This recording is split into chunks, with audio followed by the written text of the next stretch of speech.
You guys ready to see Zaloria?" "Sure." Des sounded bored already. "Boot it up," Kari added impatiently. At least she seemed interested in the game.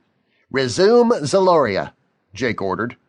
The virtual world appeared instantaneously, placing the three of them at the spawn point he'd set near the well in Everhart. Jake's everyday clothes vanished, replaced by his customary garb in the game, a sturdy chainmail shirt and leggings, leather boots and gloves. A round bowl-shaped steel helmet covered his head, and a heavy sword hung at his side. Kari and Des had materialized beside him in their normal clothes. They were each being projected from their own VR rooms at home via System Link. While they could have all played together at Jake's house, logging in separately allowed them to move around the world more freely. They would not all have to stay within certain range of one another. Plus, nobody would have to leave early to go home. "Here we are," Jake told the others, spreading his arms proudly to indicate the town. "Welcome to Everhart." He watched his friends' faces closely for their reaction. Both looked round slowly with widening eyes and lifted brows.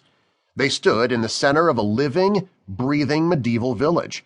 People wandered along the streets, some paved with cobblestone and others nothing more than muddy paths. They went about their tasks, pausing here and there to chat with one another. Nearby, a few chickens pecked busily over the grass. As Jake and his friends watched, a housewife chose one and carried it toward a butcher's block near the back of her simply built sturdy house. Children chased each other around another house further up the street, and a wagon pulled by a team of 4 shaggy-maned horses rattled past.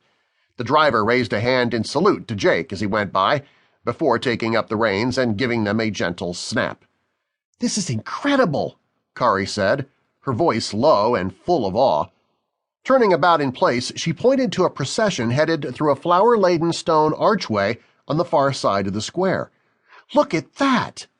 Jake followed Kari's finger with his eyes. "Looks like Hershin and Loya have finally gotten married. They're both really shy."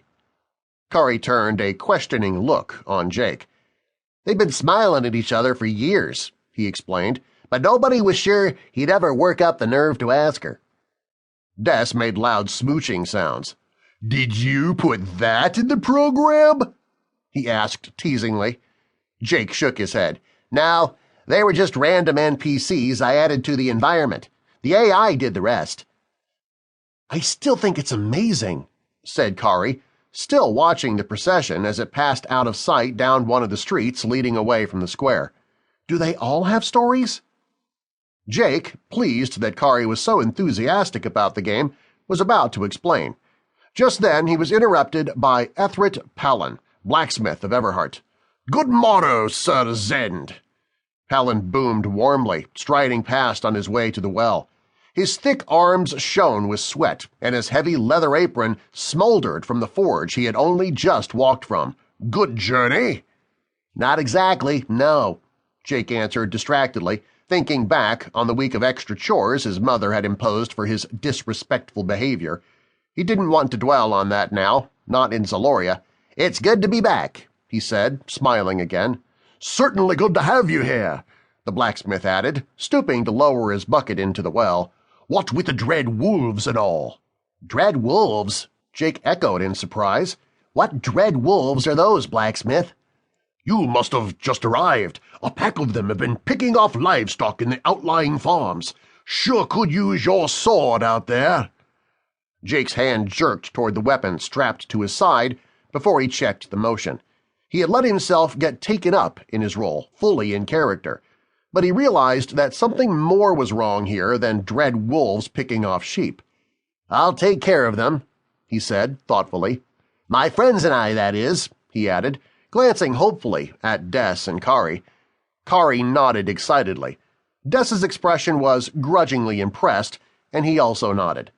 Blacksmith Palin eyed Jake's friends uncertainly, taking in their T-shirts, jeans, and sneakers. "Your pardon, Sir Knight, but they lack the look of good companions in a tussle." "That's because we haven't picked up their gear yet," Jake assured the blacksmith quickly. "Not to worry, Master Palin. We came equipped for the task at hand." The big man patted Jake's shoulder with one heavily muscled arm, causing the chainmail to jingle. To keep listening to this audiobook, I've left you a link in the description so you can do it, at no cost thanks to Audible's 30-day free trial.